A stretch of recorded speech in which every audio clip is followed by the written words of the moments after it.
বিসমিল্লাহির রহমানির রহিম। আসসালামু আলাইকুম ওয়া রাহমাতুল্লাহ। নবী করিম সাল্লাল্লাহু আলাইহি ওয়াসাল্লাম কিয়ামতের আগে শেষ রমজানুল করিমের জন্য কিছু নিশানার বর্ণনা করেছেন, আর সেই নিশানা আজকের এই জামানাতে সম্পূর্ণ হতে দেখা যাচ্ছে। তাহলে কি আসছে এই রমজানুল মুবারক কিয়ামতের আগে সংগঠিত হওয়া সেই শেষ রমজান হতে চলেছে? এই সমস্ত কিছু কোরআন এবং হাদিসের আলোতে আমরা আজকের এই ভিডিওতে আপনাদের সামনে খুব সুন্দর করে উপস্থাপন করার চেষ্টা করব ইনশাআল্লাহ। আল্লাহ রাব্বুল আলামিন কোরআনুল কারীমের মধ্যে সূরা রহমানে ইরশাদ করেছেন, আর যা কিছু এই জমিনের মধ্যে আছে তাদের সবকিছুকেই ধ্বংস হতে হবে, বাকি থাকবে শুধু তো রবের সেই জাত। এই দুনিয়া ধ্বংস হওয়া এবং সেখানে কিয়ামত প্রতিষ্ঠা হওয়া এটি একটি এমন বাস্তব সত্যতা যেটিকে এই পৃথিবীকে ভালোবাসা মানুষ কখনোই মানতে চাইবে না। কিন্তু আল্লাহ রাব্বুল আলামিন যেমনভাবে এই কায়নাতকে সৃষ্টি করেছেন ঠিক তেমনই ভাবে এই কায়নাত বা ইউনিভার্স ধ্বংস হয়ে তবে ক্ষান্ত হবে, আর যার পর প্রত্যেকটি জিনিস তার শেষ পরিণতিতে পৌঁছে যাবে, আর প্রত্যেক মানুষ তার নিজের নিজের আমলকে কিয়ামতের দিন পেয়ে যাবে। যেমনভাবে আল্লাহ রাব্বুল আলামিন কুরআনুল কারীমের সূরা মুমিনে ইরশাদ করেছেন, আর বেশক কিয়ামত অবশ্যই প্রতিষ্ঠিত হবে, এর মধ্যে কোনো সন্দেহ নেই, কিন্তু বেশিরভাগ মানুষ এটিকে মানেই না। আপনাদেরকে জানিয়ে রাখি যে নবী করিম সাল্লাল্লাহু আলাইহি ওয়াসাল্লাম কিয়ামতের অনেক সমস্ত নিশানার সম্বন্ধে বর্ণনা করেছেন। তো আজকের এই ভিডিওতে আমরা আপনাদের সামনে যেই নিশানাগুলোকে উপস্থাপন করতে চলেছি এগুলিকে জেনে রাখা প্রত্যেক মুসলমানের জন্য ভীষণই জরুরি। আর এই নিশানাগুলির সম্পর্ক আজকের বর্তমান সময়ে যে সমস্ত প্রাকৃতিক বিপর্যয়গুলো বেশি বেশি ঘটে চলেছে সেগুলির সঙ্গেও জুড়ে আছে। তো আজকে আমরা জানবো কিয়ামতের প্রথমে সংগঠিত হওয়া শেষ রমজান কেমন হবে, আর এই রমজানের মধ্যে কোন কোন ঘটনা বেশি বেশি ঘটবে, আর কিয়ামতের প্রথমে এই রমজানে মানুষ কেন অন্ধ ও কালা হয়ে যাবে, আর এই রমজানুল করিমের নিশানা কি কি হবে, এবং এই শেষ রমজানের বছরে ভূমিকম্প কতটা বেশি হবে, আর কোথাও আজকের বর্তমান সময়ে যেই বেশি বেশি ভূমিকম্প হচ্ছে এগুলোর নিশানা কোথাও কিয়ামতের সঙ্গে জুড়ে নেই তো। আর সেই শেষ রমজানের জন্য রাসূল আকরাম সাল্লাল্লাহু আলাইহি ওয়াসাল্লাম এক বছরের জন্য খাবার সংগ্রহ করে রাখতে কেন বলেছেন, আর নবী করিম সাল্লাল্লাহু আলাইহি ওয়াসাল্লাম সেই শেষ রমজানুল করিমে প্রকাশ হওয়া ফিতনা থেকে বেঁচে থাকার জন্য কোন কোন আমলগুলোকে বেশি বেশি করে করতে বলেছেন। তো এই সমস্ত প্রশ্নের উত্তর কোরআন এবং হাদিসের আলোতে আপনাদের সামনে খুব সুন্দর করে উপস্থাপন করব। তো সেই জন্য আপনার কাছে অনুরোধ থাকবে ভিডিওটিকে আপনি শেষ পর্যন্ত অবশ্যই দেখবেন, যাতে করে আপনার জ্ঞান বৃদ্ধি হতে পারে, আর কিয়ামতের পূর্বে যে ফিতনাগুলো প্রকাশ হবে সেই সমস্ত ফিতনাগুলো থেকে আপনি নিজেকে বাঁচিয়ে রাখতে পারেন এবং আপনার ঈমানকেও হেফাজত করতে পারেন। তাহলে চলুন আমরা ভিডিওটিতে একটি ছোট লাইক করে সামনের দিকে এগিয়ে যাই। আপনাদেরকে জানিয়ে রাখি যে কিয়ামত হলো একটি আরবিক শব্দ, আর যার অর্থ হলো গিয়ে খাড়া হওয়া বা দ্বিতীয়বার জীবিত করা। কিয়ামত বাস্তবভাবে দেখতে গেলে এই পৃথিবীর ধ্বংস হওয়া বা এই দুনিয়া ধ্বংস হওয়ার নাম, যার সম্বন্ধে সমস্ত আম্বিয়ায়ে কেরামরা নিজের নিজের উম্মতদেরকে সচেতন করে গিয়েছেন। কিয়ামত কিভাবে প্রতিষ্ঠিত হবে এর সম্বন্ধে বিভিন্ন রিসার্চাররা বিভিন্ন মতামত পেশ করে থাকেন। কোনো রিসার্চাররা এটি বলে থাকেন যে সূর্যের জ্বালানি শেষ হওয়ার কারণে এই জমিনে কিয়ামত প্রতিষ্ঠিত হবে। আবার কিছু রিসার্চাররা এটি দাবি করেন যে ইউনিভার্সে উপস্থিত থাকা ব্ল্যাক হোলসের কারণে এই পৃথিবীর জমিনে জীবন একেবারে সমাপ্ত হয়ে যাবে, আর যার পর কিয়ামত প্রতিষ্ঠিত হবে। কিন্তু এই কথা সত্য যে যেই জিনিস শুরু হয়েছে তার শেষ অবশ্যই আছে। যেমনভাবে এই কায়নাতকে বানানো হয়েছিল ঠিক তেমনইভাবে এই কায়নাতকে ধ্বংস করা হবে। কিন্তু একজন মুসলিম হিসাবে কিয়ামত প্রতিষ্ঠা হওয়া এবং রোজ হাসরের উপর ঈমান নিয়ে আসা আমাদের সবার জন্য আবশ্যিক। আর কিয়ামত কবে আসবে এবং কিভাবে আসবে এইসব কথা আল্লাহ রাব্বুল আলামিন ছাড়া আর অন্য কেউ জানেনই না। কিন্তু কিয়ামত প্রতিষ্ঠা হওয়ার প্রথমেই যেই কিছু নিশানা প্রকাশ হবে তার সম্বন্ধে আজ থেকে 1450 বছর আগে নবী করিম সাল্লাল্লাহু আলাইহি ওয়াসাল্লাম নিজের উম্মতকে একেবারে সম্পূর্ণভাবে সচেতন করিয়ে দিয়েছেন। কিয়ামতের সেই নিশানা যেগুলো রাসূলুল্লাহ সাল্লাল্লাহু আলাইহি ওয়াসাল্লাম নিজের উম্মতকে জানিয়েছিলেন সেগুলি নিজের জামানা অনুসারে 3 ভাগে ভাগ করা হয়ে থাকে। তার মধ্যে প্রথম ভাগ হলো আলামাতে বাইদা, আর এটি হলো সেই আলামত যেগুলো কিয়ামতের প্রথমে প্রকাশ হয়ে যাবে। দ্বিতীয় ভাগ হলো আলামাতে সুগরা, আর তৃতীয় ভাগ হলো আলামাতে কুবরা। আর এগুলো সেই নিশানা হবে যেগুলো কিয়ামতের একেবারে কাছাকাছি প্রকাশ হবে, যেখান থেকে এই কথা একেবারে পরিষ্কারভাবে প্রকাশ পেয়ে যাবে যে এবার কিয়ামত খুব কাছাকাছি চলে এসেছে। আর কিয়ামতের প্রথমে সংঘটিত হওয়া শেষ রমজানও সেই নিশানাগুলির মধ্যে একটি নিশানা।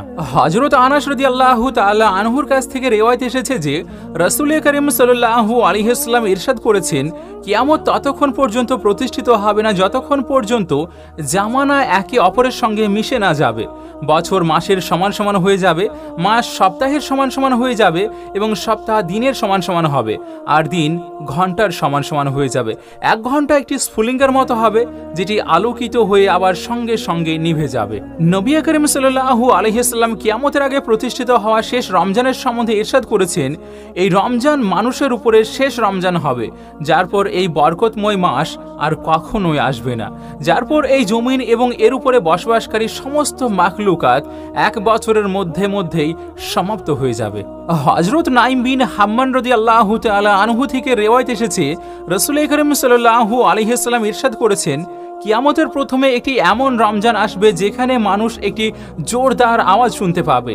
এই আওয়াজ এত ভয়ানক এবং এত জোর হবে যে যেটিকে শোনার পর মানুষের সঙ্গে সঙ্গে সমস্ত মাখলুকাতরা পর্যন্ত নিশ্চুপ হয়ে যাবে, আর মানুষ এই আওয়াজের উপরে লেগে থাকবে যে এটি কেমন আওয়াজ ছিল আর কোথা থেকে আসলো, কিন্তু কোনো মানুষও এই আওয়াজের খোঁজ লাগাতে পারবে না।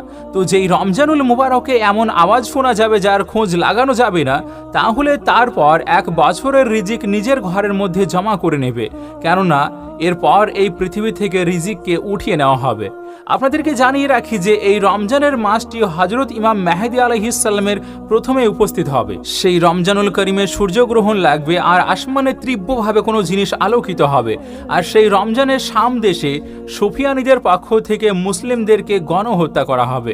যখন রাসূলুল্লাহ সাল্লাল্লাহু আলাইহি ওয়াসাল্লাম ইরশাদ করলেন সেই রমজানে একটি জোরদার এবং খুবই ভয়ানক আওয়াজ আসবে, তখন সাহাবায়ে কেরাম রাসূলুল্লাহ সাল্লাল্লাহু আলাইহি ওয়াসাল্লামের কাছে জিজ্ঞেস করলেন, ইয়া রাসূলুল্লাহ, এই আওয়াজ রমজানের প্রথম অংশে আসবে না মধ্য অংশে আসবে না তৃতীয় অংশতে?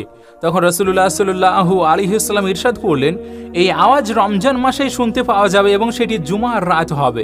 সেই সময় আকাশ থেকে একটি জোরদার আওয়াজ আসবে আর এখান থেকে 70,000 মানুষ জ্ঞান হারিয়ে ফেলবে, আর এই জোরদার আওয়াজকে শুনে 70,000 মানুষ অন্ধ হয়ে যাবে এবং 70,000 মানুষ কালা হয়ে যাবে। এটি অন্য রিওয়ায়াতে এসেছে 70,000 মানুষ পথভ্রষ্ট হয়ে যাবে। তখন সাহাবায়ে কেরাম রাসূল করিম সাল্লাল্লাহু আলাইহি ওয়াসাল্লামের কাছে জিজ্ঞেস করলেন, ইয়া রাসূলুল্লাহ, আপনার উম্মতদের মধ্য থেকে এই আওয়াজকে শুনে কেউ সুরক্ষিত থাকবে? তখন রাসূলুল্লাহ সাল্লাল্লাহু আলাইহি ওয়াসাল্লাম ইরশাদ করলেন যে সেই সময় নিজের ঘরে থাকবে আর সাজদাতে মাথা ঠেকিয়ে আল্লাহর কাছে পানা চাইবে আর জোরে জোরে তাকবীর করবে, তো তখন আল্লাহ রাব্বুল আলামিন ওই বান্দাকে সুরক্ষিত করে নেবেন। রাসূল পাক সাল্লাল্লাহু আলাইহি ওয়াসাল্লাম ইরশাদ করলেন, সেই আওয়াজের পর আরও একটি আওয়াজ প্রকাশ হবে। প্রথম আওয়াজ হযরত জিবরাইল আলাইহিস সালামের হবে, আর দ্বিতীয় আওয়াজ যেটি প্রকাশ পাবে সেটি হলো শয়তানের। হযরত আব্দুল্লাহ বিন মাসউদ রাদিয়াল্লাহু তাআলা আনহু থেকে রিওয়ায়াত এসেছে, রাসূল করিম সাল্লাল্লাহু আলাইহি ওয়াসাল্লাম ইরশাদ করেছেন, রমজানুল মুবারকের চিৎকার শুনতে পাওয়া যাবে, আর শাওয়াল মুকাররমে শোরগোল শুরু হবে। জিলকদ মাসে কাবিলার মধ্যে বিদ্রোহ দেখা যাবে, আর জিলহজ্জাতে হত্যাযজ্ঞ চলবে, আর মুহাররমুল হারামের মাসে কতই যে ভয়ঙ্কর হবে। তখন আমরা জিজ্ঞেস করলাম, ইয়া রাসূলুল্লাহ সাল্লাল্লাহু আলাইহি ওয়াসাল্লাম, এই চিৎকার কেমন হবে? রাসূল করিম সাল্লাল্লাহু আলাইহি ওয়াসাল্লাম ইরশাদ করলেন, জুমাতুল মুবারকের রাতে এক ভয়ঙ্কর বিস্ফোরণ হবে।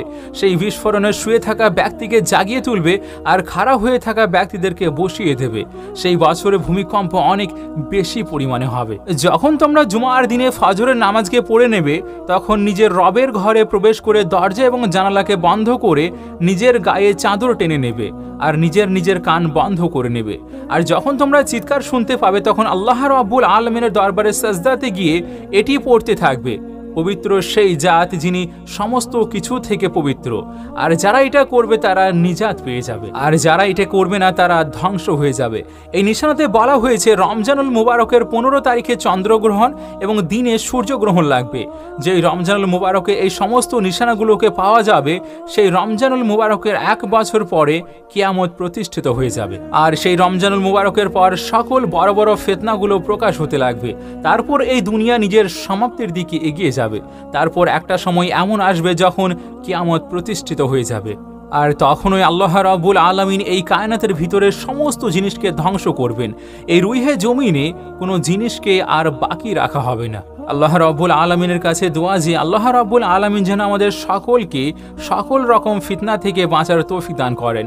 আর নবী করিম সাল্লাল্লাহু আলাইহি ওয়াসাল্লামের বলে যাওয়ার রাস্তাতে চলা এবং জীবনকে অতিবাহিত করার তৌফিক দান করেন, এবং তার মোহাব্বতে নিজের জান, মাল এবং সন্তান সব কিছুকেই কোরবানি করার তৌফিক দান করেন। আমিন। ভিডিও ভালো লাগার সবচেয়ে খুব সুন্দর ইজাহার হলো ভিডিওটিকে আপনি আপনার প্রিয়জনের মাঝে অবশ্যই শেয়ার করুন, আর চ্যানেলে নতুন এসে থাকলে চ্যানেলটিও সাবস্ক্রাইব করে নেবেন এমন খুব সুন্দর ভিডিওগুলি আরও দেখার জন্য। আপনাদের সঙ্গে আমি নাহিদ, আমাদের সঙ্গে জুড়ে থাকার জন্য শুকরিয়া।